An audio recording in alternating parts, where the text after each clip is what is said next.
Ventured by few, explored by none, so remote and isolated, even hardened animals dare tread. Rumours of a huge ice wall, a ginormous barrier persist, and we need to know what it hides beyond its boundaries. Let's discover Antarctica.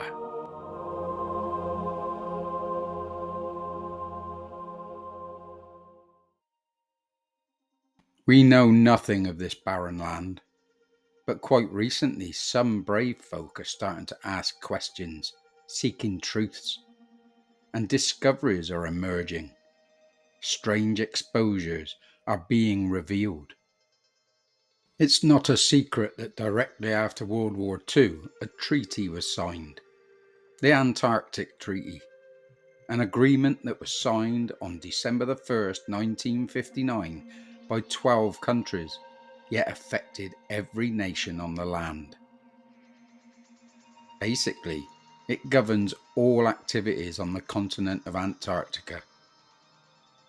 After the end of World War II, a number of countries began showing interest in Antarctica. The US and the USSR saw potential for establishing bases there. 7 nations, the UK, Argentina, Chile, Australia, New Zealand, France, and Norway, had already made overlapping claims, while the US and the USSR reserved the right to make future ones. It was obvious from the start that Antarctica held important value, but not in a way these countries portrayed.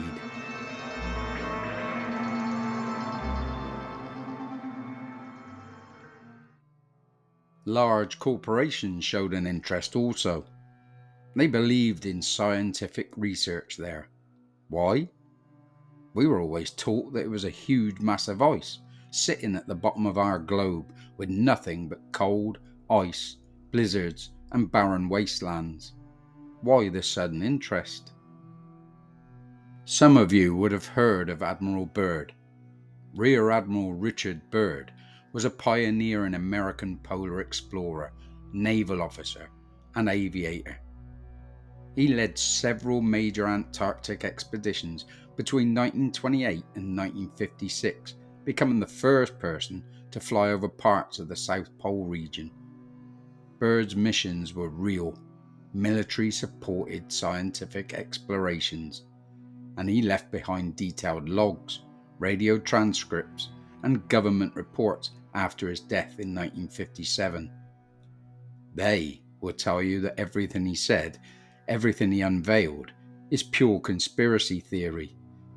Funny though, he said it on mainstream television. I must say that Admiral Byrd, our guest tonight, is not only our greatest living explorer, but he's been an inspiration to countless Americans. Admiral Byrd, you've been to both the North Pole and the South Pole.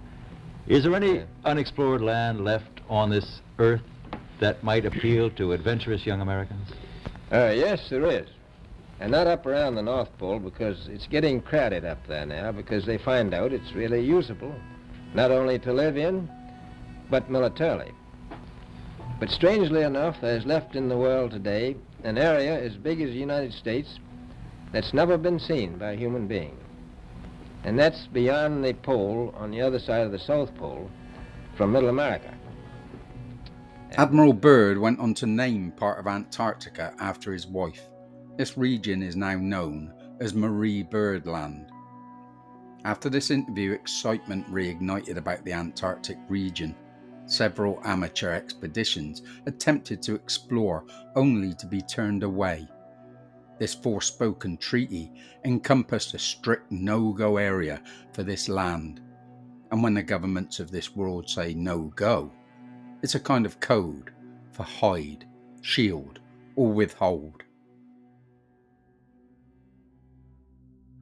What are they hiding from us? What really is in Antarctica? Over the years since the treaty, numerous stories and sightings have emerged. Later, the invention of Google Earth revealed even more. Something very strange is going on in this barren land, and they don't want you to know about it. There are several base camps and scientific bases set up in Antarctica. They are there fundamentally for research of the region and house a constantly changing research crew.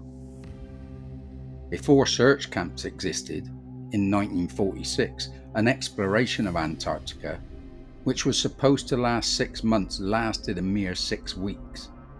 The explorers on the mission reported being chased away by what they described as alien disc-shaped craft. All involved were sworn to secrecy, and nothing more was investigated, and permanent camps were set up nonetheless. In 1985, the crew of a supplies drop aircraft noticed something unexplained. Whilst flying over the ice floors, they spotted a huge hole. It was reported to be the size of a football field. After dropping off the supplies, they returned home using the same plotted course, but in reverse. They could not find the hole. It was like it disappeared. Something very strange happened 10 years later in November 1995, when a transportation crew was sent to collect a group of 12 scientists based at a research lab in Marie Byrd Land. When they landed and made their way to the lab, no one could be found. The crew scoured the building's rooms. The computer monitors were still on, the radio was in perfect order, and the supplies of food, etc. were ample. But there was no people.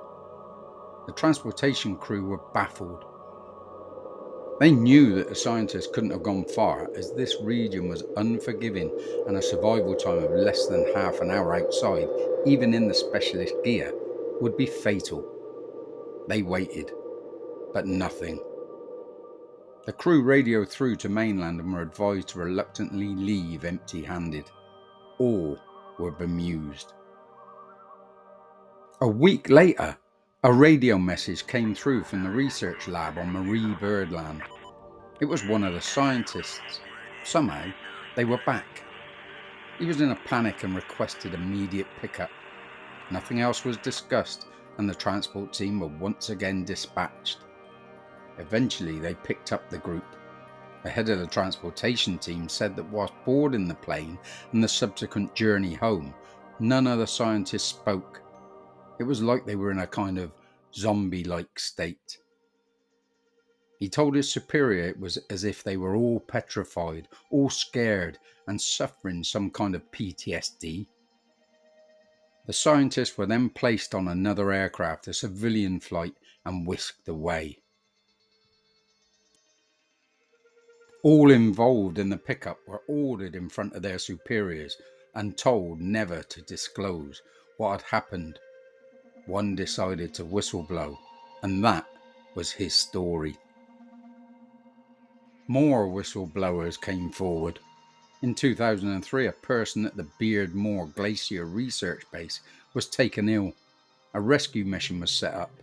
When the rescue plane arrived, the pilot and 3 crew could not believe their eyes. At the end of the runway, they noticed not a small research lab, but a huge octagon-shaped structure. As they approached, they spotted a massive door, over 20 feet in height. It looked thick and heavy, but as they pushed, it opened effortlessly. Inside was a ginormous wide corridor. The walls on each side glowed lime green. They said in an interview that the corridor took an age to walk, and when they reached the end, they climbed down some steps leading down to an even bigger room. The story ends there, as once again these witnesses were told not to disclose anything. The interviewee got scared and would not disclose more. This octagonal structure has never been spotted by anyone else at any other time. Make of that what you will. In the mid-2000s, a weather balloon was dispatched over a small remote region of Antarctica. Its mission was to track cosmic rays recorded coming from the skies above the territory. And yes, they found the cosmic rays, but not where they thought they'd find them. After analysing the data, the rays were coming from 2 miles under the frozen ice. Something below is emitting something, and to this day, it has not been found. Modern day adventurers use Google Earth from their armchairs to explore, and recently the Antarctic has been a haven for unexplained sightings. Take this cave-like anomaly in the ice wall. It certainly looks like a cave entrance, and even has what looks like steps leading into it. But visit it now on Google Earth, and it's gone. Or at least looks totally different, as if it's being hidden. The same can be said about this door. Yeah, door. Definitely looks like some kind of door in Antarctica's thick ice shelf. But once again, visit it now and it's disappeared. This has led some to speculate a hollow earth, and this could be its entrance. Could this be the proof they've waited for? One of the most convincing photos is that of a pyramid. A lot of folk put it down to a natural shape formed by erosion or wind configuration. But this pyramid is perfectly in line with the compass points. Very bizarre and very coincidental that it's perfect in design. Below the miles of thick ice, does Antarctica hide an ancient civilization that once thrived before the freeze? Does it still hide a civilization that flourishes beneath our feet? Was this where Atlantis once stood or still stands? There have also been photos of alien spacecraft that have crash landed. A face not too dissimilar to the one on Mars, pareidolia, or signs of life. Ever heard of sky ice? Apparently there are two types of ice in Antarctica. The normal everyday ice that we know of, and then there's sky ice. It looks similar to normal ice, but it's more blue and it's harder. If held in the hand, sky ice will burn immediately where it's so cold. We all know that normal ice, if cold enough and held or touched, can stick to the skin, but sky ice, found only in Antarctica, is worse, and allegedly it doesn't melt into water, it evaporates. Hence the reason why there is no sky ice outside of this region. Transportation is impossible as it disappears as soon as the temperature reaches a certain point. No water trail, no melting, no visible trace it ever existed after a certain climate condition is passed. A research lab assistant in Antarctica stated that when a film crew visited, the lab showed them normal ice collections collected by drilling. But they kept the sky ice hidden away from the film crew and never mentioned it to them. They took cores of it out of boreholes in the ground. Just like normal ice, it was mostly clear and sometimes white, and it would melt into liquid water if it got warm. The whole area of Antarctica is covered in this kind of ice. But that wasn't their main kind of ice. The only time I ever saw them actually studying normal ice was when a film crew from National Geographic came by. The rest of the time, which was most of the time, the scientists were studying something they called sky ice. This stuff was totally different. We were never allowed to go into the laboratory areas of the station because the labs had to be kept super clean, and they said it would mess up their work if they risked letting too many people in the lab. What or why are they hiding this from us? It's now time to enter the real bizarre, which doesn't mean it's not true by any means. There are some that believe Antarctica is not a massive impenetrable ice at the bottom of a globe, but a massive ice wall that circles a flat realm. A huge wall of ice that keeps us in, keeps us trapped, along with holding our oceans. You may think I'm frowning right now, but I'm not. Are you? One famous ancient map, the Pinkerton map, published in the early 1800s, showed no South Pole, no Antarctica. There can only be three main reasons for this. 1. It was there, but he never found it. 2. He decided not to include it because it was so barren, isolated and remote. Or 3. The landmass has never existed how we are told and taught. but it is in fact an ice wall encompassing our lands. Let's face it, if our Earth was indeed flat and not a globe, you could have the North Pole at its centre and the South Pole at its perimeter. Compasses would still point north, south, east and west, north to the centre and south to the perimeter. I'm not going too far into flat Earth, but planes fly over the North Pole, no questions asked, but flights are not permitted over the South Pole. Coincidence or questionable? And what if this was so? Could there be more land beyond the South Pole, the ice wall? It's got to be worth thinking about, surely. Ancient Japanese maps show more lands, ones we have no idea about. Do they know what we no longer know? Do the elites of our world know of these lands? Do the chosen few visit these lands? Is that where they are getting their crazy orders? Wouldn't it be fantastic if there were more lands, more peoples, not up above us on distant planets that we can't get to, but way beyond the ice wall, the same ice wall that you and I are not allowed to enter nor explore?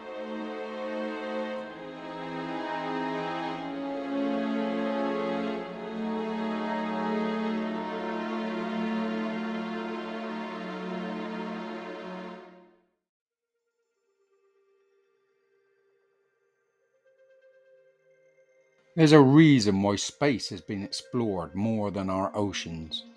There's a reason why they keep us pointing to the skies instead of pointing across. There's always a reason. It's finding the reason that's the problem. Does Antarctica hold the answers? You be the judge. Thank you for watching. I really appreciate your support. Before I forget, a massive thank you to YouTube for not putting my videos out there. Very little reach despite good click-through rates. Plus I'm losing subscribers since I hit the 50,000 mark. There must be some method in the madness. Please help the video by clicking the like button, and I'm loving your comments, by the way. Anyhow, I hope you enjoyed the video, and I'll see you in the next one. Take care. Bye for now.